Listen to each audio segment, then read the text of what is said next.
Hello, good morning. তো চলে আসলাম তোমাদের কাছে আবারও একটা ছোট্ট মিনি ব্লগ নিয়ে। তো ছেলে সকালবেলায় স্কুল চলে গেছে, চলে এসেছি রান্না করতে।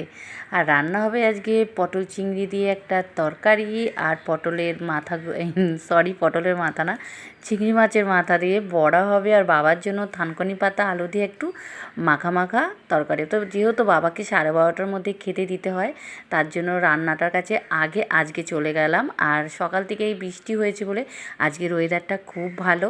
আর আগের একটা শর্ট ভিডিওতে তোমরা অনেকটা ভিউজ করে দিয়েছো আমাকে, তো এর জন্য ভীষণ ভীষণ খুশি আমি।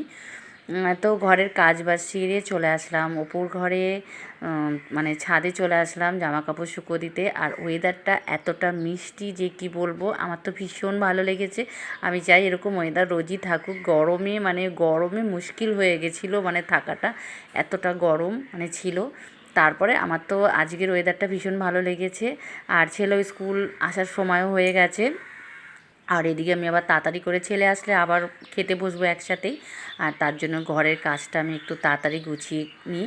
আর তোমাদের কাছে মিনি ব্লগটা কেমন লাগলো অবশ্যই জানিও। আর যদি ভালো লেগে থাকে তাহলে একটা লাইক আর মিষ্টি একটা ছোট্ট কমেন্ট করে দেবে। আর তারপরে তোমাদের জন্য তো আরও ভিডিও আসতে চলেছে। তারপরে সন্ধ্যা হয়ে গেছে, সন্ধ্যার পরে রেডি হয়ে গেলাম আমি আর আমার ছেলে, একটু বেরোবো। আর কোথায় যাব সেটা তোমাদের পরের একটা ভিডিওতে বলবো। তো তোমরা ভালো থাকো, সুস্থ থাকো, টাটা।